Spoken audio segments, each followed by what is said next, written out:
So finally we got to where we were going, and it was just about daybreak, and I saw my commanding officer coming toward me, and I was getting ready to speak to him, and he walked right by me. And I could see the look on his face. He was out of it because he left so many men back there, and he was worried how they were going to get out. And finally he rolled around and see my Air Force handler was Freddie. He said, "Freddie," and he used a few words. I won't. He said, "What are you doing here?" His commanding officer told Ohr that his boss told them that he and Ohr took off together when M109s attacked Ohr's plane, killing him. His boss claimed that he was able to fight them off. Obviously, the man had lied. Ohr worried what his boss would do to him when he heard about his safe return to base. Remembering his boss's burning desire to earn a distinguished flying cross, Ohr went to his commanding officer, fearing his own safety. I had gone to him earlier and told my commanding officer that I liked him real well, and I liked to work for him, and the people were nice. His troops were nice, and I wanted to stay there. But I said, this man's going to kill me if I do. So he says, I understand. He says, I don't know how you stood it that long with him. So he said, you want to be a fighter pilot? He says, I'll do what I can. So it took him 2 weeks. And he cut the orders to transfer me out. And up to those 2 weeks, I hadn't seen my boss. So I think what happened, he just took off, told him to take off, because he didn't know what my temperament was, because I didn't care. I mean, as long as everybody was, working together, I didn't care. I had no animosity against anybody, even to this guy. So when he came to that story, he had a perfect story. And the only thing I think, that he was thinking about that DFC. So I thought my life was pretty cheap. And the next morning, the commander officer said, we got a Jeep for you. He's a runner. He goes from carrier, so to speak, take messages from one place to the other. He said he'll give you a ride. He'll take you all the way back there. So that was a long ways. The road would make a big bend or a curve. He said, hang on, Lieutenant. He said, I said, where are you going? He said, we're going to take a shortcut. I said, you mean we're going to go across there? He said, yeah. Whew. He went across there, and he cut miles off going through there. Went down the creek beds and up the gullies and all through the sagebrush. And he saved a lot of time. We got back to Oran in a hurry, and that was a long ways. And when I got back to Oran, I saw the old had a sign on there, pilots wanted. The sign was advertising for the 52nd Fighter Group.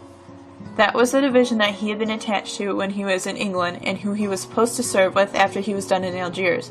But somehow, during his service, Ohr had been separated from the group. How, Ohr was unable to recall. Ohr had jumped at the opportunity to be able to work alongside men that he knew. So I talked to the commandant there, and I said, I know these people. I said, I'd like to visit them. I haven't seen them since I left England. And he said, I said, could you give me some transportation? And he thought a little bit. It was the afternoon. He said, yeah. He said, my driver's itching to get out of my sight. So he went back and told his driver,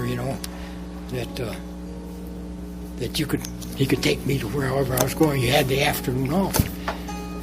So the driver was happy. I thought he was going to kiss me, because this way he could drive. We drove all around the countryside, and finally we found the place. And I walked in, and here was the vice commander, a real good friend of mine, and he jumped up and he said, Freddie, where have you been? And he gave me a big hug. And pretty soon the commander comes running in. He heard all the racket back there because they were packing, getting ready to go to the front next in the morning. So he saw me and he said, Freddie, where you been? He grabbed me. He was a great big guy. His hands were like a catcher's mitt, big. He grabbed me and he squeezed me. I thought he was going to kill me right there. I thought that was the end. And we talked a little while, and I knew they had to pack. They knew that I didn't want to leave. So finally he said to me, he says, Freddie, he says, what can we do for you? So I said, I want to join your outfit. And here they were full. So he beckoned to his vice commander. They went back and they came back. Soon they came back and he said, at 1800 tomorrow morning, I want you to be out at the front because the courier will come back with the orders to have you released, and he'll even take you to the front.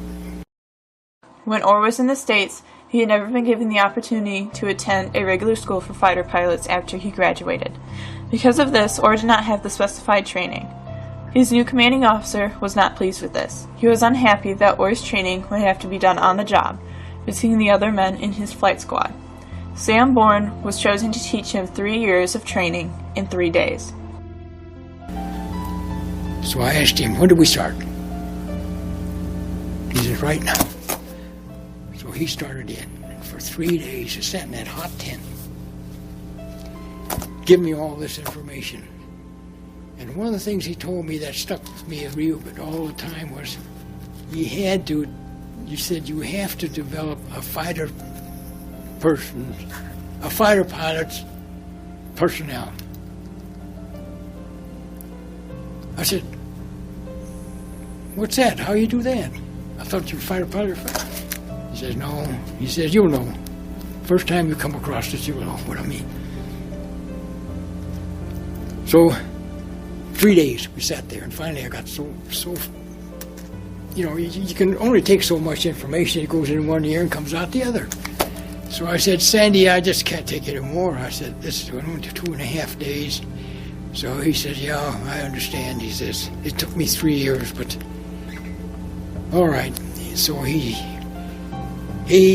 told me that I should be at breakfast early, and that way they get their assignments early in the morning. Then you go out and get your plane and you get ready to take off. So I went up to breakfast, and the squadron commander come by. He didn't say a word to me. He was unhappy. Here he was taking one of his flight leaders, and he was going to have to stay back. Now he's going to be 2 pilots short.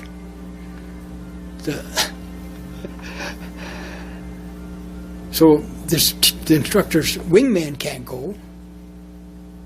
So there's 2 pilots short right there. After his abridged training, Ohr was assigned his first mission. The objective of Ohr's first mission was called a fighter sweep. They had no true assignment except to destroy any enemy aircraft in the area. They would take on anything they came across. You go to briefing, and that's it. And you pick up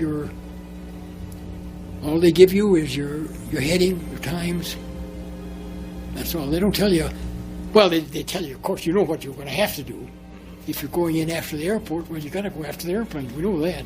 So we can tell by the mission what we're supposed to do. They don't tell you what to do, actually. You get it done. I mean, that's the thing. You get it done. Because, well, you had to get it done. If you don't, well, somebody's going to get hurt. So we always try, but sometimes, you just can't do it completely the way you like it, but you have to get out of there. So you try to do a strafing mission as quickly as you can and as fast as you can get it done and get out of there, because we're so far in, sometimes you have to fight your way back out. We get out, just take off for the same as one that we just did. After breakfast, we got in, I got in, strapped in, a little bit nervous, not too much. And you strapped your in and got ready to go, and your leader was out here, and your element leader was out there, and you're next in line to take off with him. And as we approached, we were on a ramp like this. We call that the apron, and the runway takes off from then. So we were lined up on this ramp to go. And the longer I was waiting, the more nervous I got. Pretty soon, I was kind of shaking a little bit. So finally, we got to go, and we took off. We took off in pairs. So I was up there. We're about 5,000 feet, and I was saying to myself, "Gee, this is quiet." And I was looking around, and pretty soon I heard my leader, element leader's voice. He said, and our color that day, I think, was yellow. He said, yellow 2, yellow 3. Yeah, yellow 3. He says, prepare to break hard upper right. And all of a sudden he screamed, break, you know. So when that happened, I threw the stick over to my right, stomped on my right rudder, pulled it all the way back with both hands, and I went right up like this, and here came the enemy. His wingtip went right behind mine. We were that close. And he was looking at me, and I could see him, and he was just stuck there, just like a statue. He was frozen. And his guns were still firing. He was going past me, and he's still firing his guns. So by that time I finished my 180, I came around, and I was looking for him, and I couldn't see him. Finally, I saw the sparks flying from his gun. He was almost to the ground. He was still going straight down. Looking back, Ohr felt that the enemy pilot must have exceeded the flying speed of his air controls. If a pilot exceeds the maximum speed of an aircraft's flight controls, he would not have the strength to control the plane and bring it out of its nosedive. It is this experience that led Ohr to an epiphany of sorts. He called it his last breath, his last resort. He claimed it to be a kamikaze-inspired maneuver. Anytime he found himself outnumbered, he would simply try to take as many planes down with him. And you'll be surprised how many times that worked. You tell that to somebody, you know, I used to tell it to my guys, he says, oh, you're nuts, you're a kamikaze. I said, all right, I'll be the kamikaze, but I'll be here to tell it. Each mission is a classroom. You have to learn something every mission.